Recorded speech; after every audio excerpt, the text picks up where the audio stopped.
Welcome to Outlander Media Network. I'm Kirby Lee Bailey. We are at the End in Nashville, Tennessee, and I'm with independent artist Ekoh.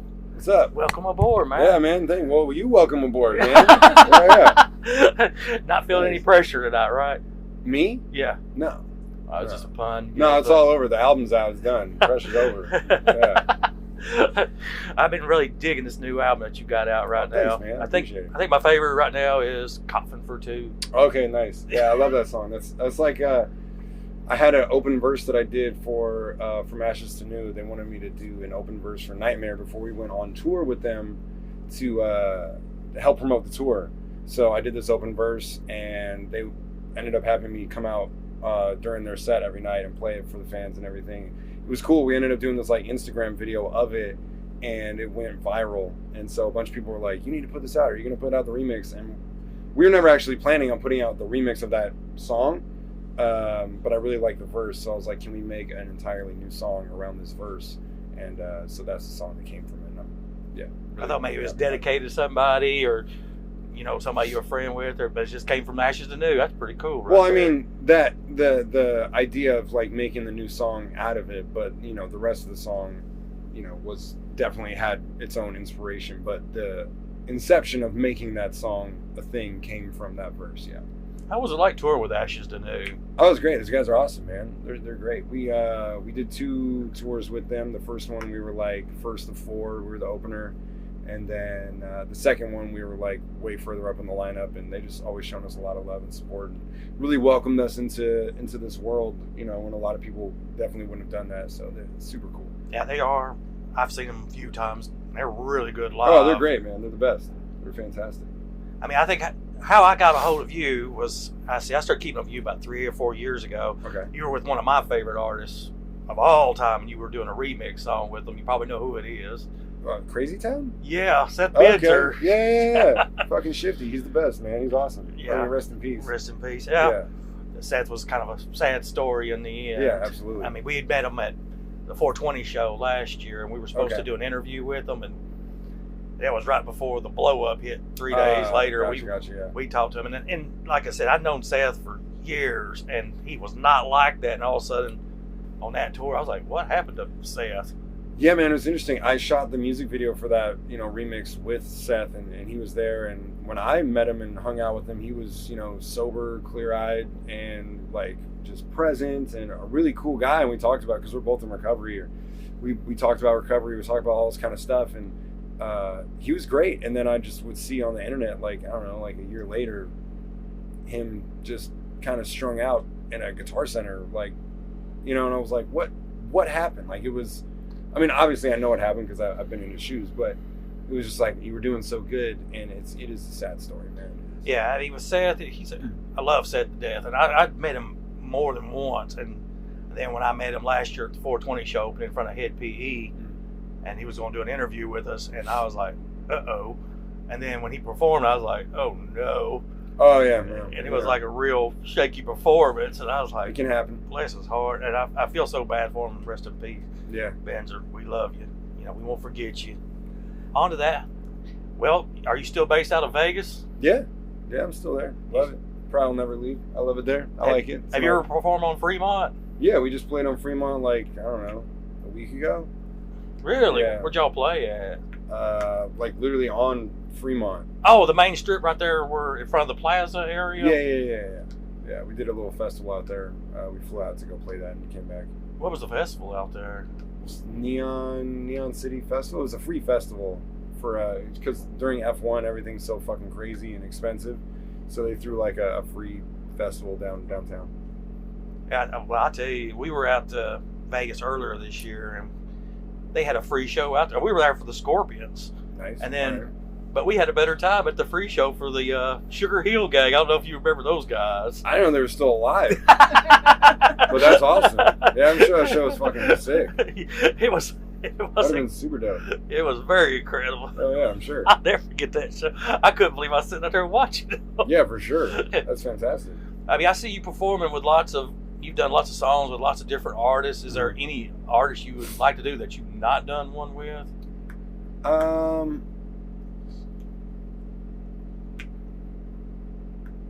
like yes and no. Like there's people who I think would be cool to do songs with, and people that I'm like a fan of and would like. But I don't like. I'm not like, oh, I want to have a song with this person so bad. I want to like.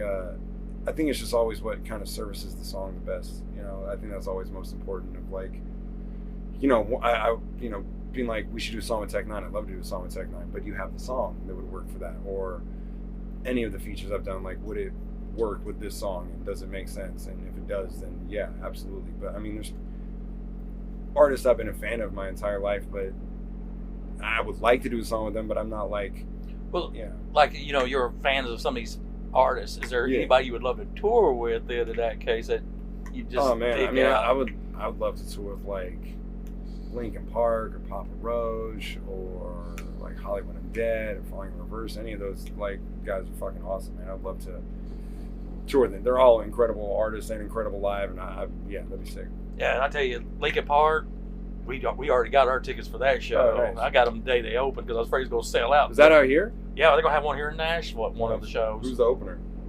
I don't even know who it is. I can't remember. I just got in line that morning and bought my tickets. Not really, yeah. Because I figured it was.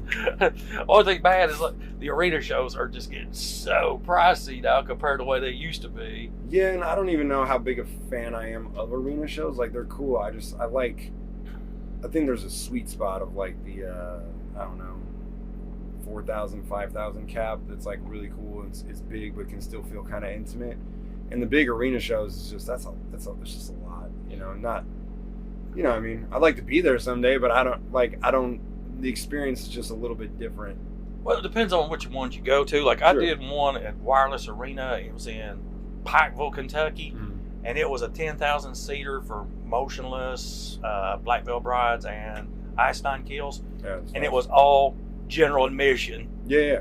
That's what I wish they would go back to, like the good old days. Yeah. I mean, tickets are a little higher, but they were not unreasonable. But you could go in there and you go where the heck you wanted. Yeah, and exactly. That's the way it used to be until some things happened back when I was going to concerts back in the 80s. And Live Nation, baby. Gotta love it. Well, yeah.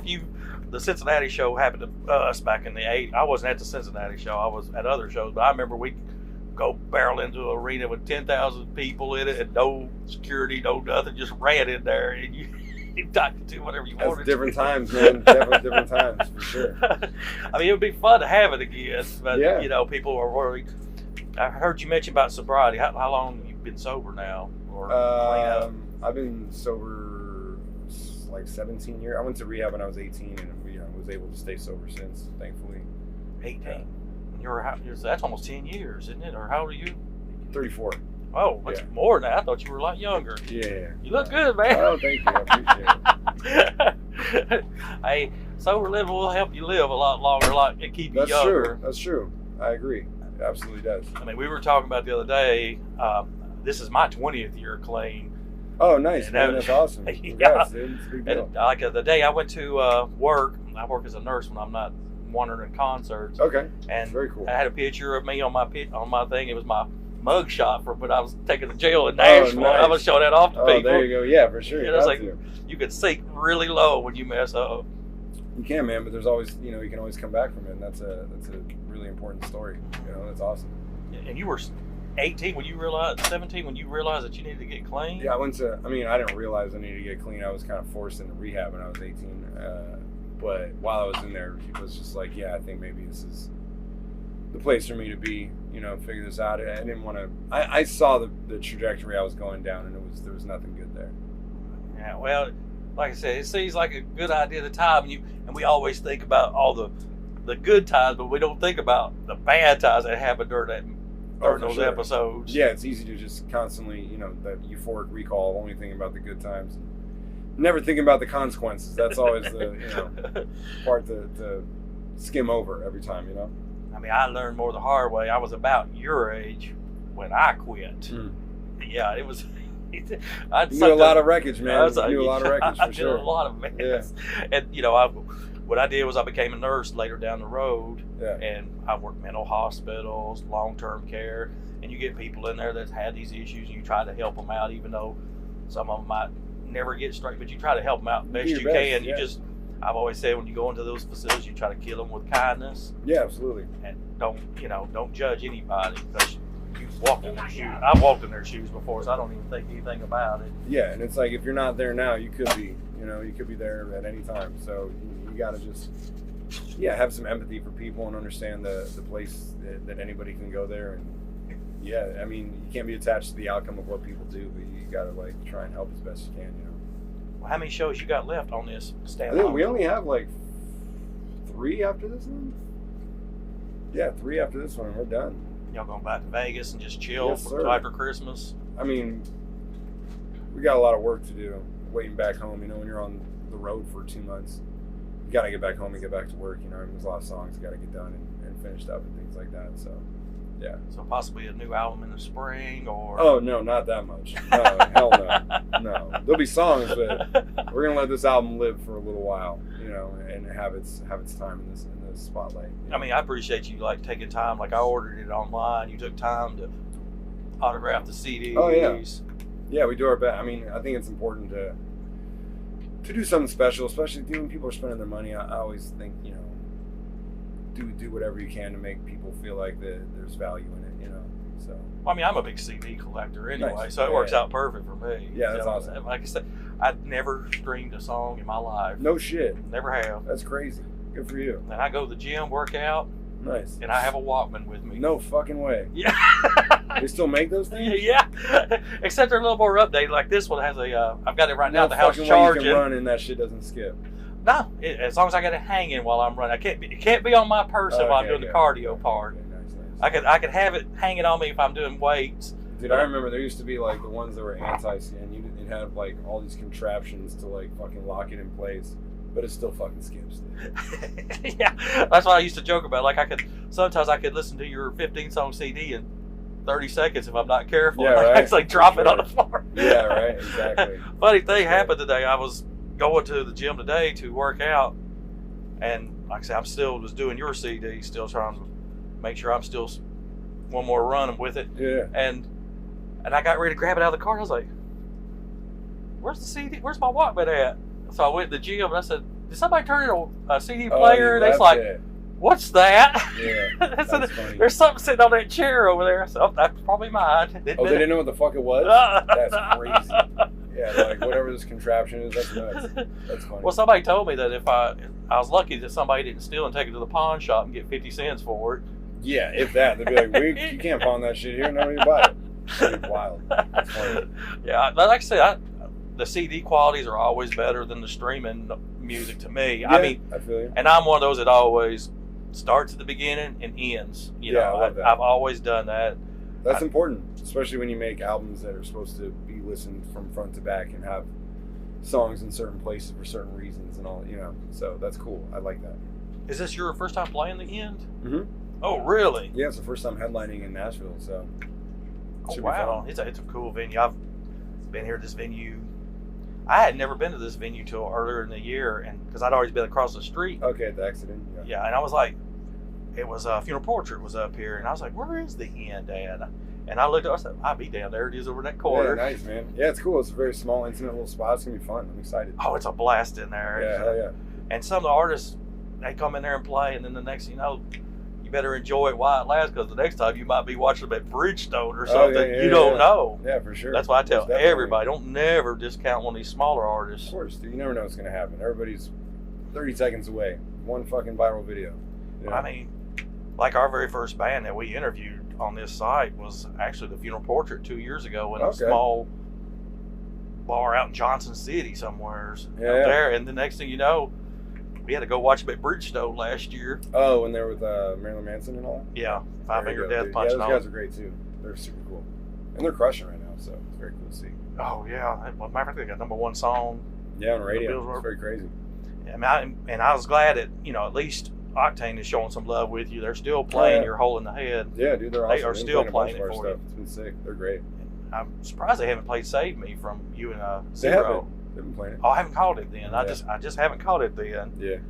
But like I said, if it wasn't for Octane, a lot of these bands wouldn't get any love. That's true, man. Octane is the shit, dude. Like they show so much love, and especially to like independent artists, and for just like a station in their shoes to just choose whatever they like to play. And like Vinny over there, he's the fucking man, dude. Like, especially for playing unsigned artists and how that can change the trajectory of your career and all that is crazy, man. So yeah, they're fantastic. I mean, that's how I discover a lot of the artists is being listening on Octane. Yeah, man. Jose Magan's Test Drive is a prime example. Yeah, most definitely. I mean, when I discovered you, like I said, I was getting ready to go to a Crazy Town show is what it was. That's how I discovered you years back. Okay, nice. Very cool.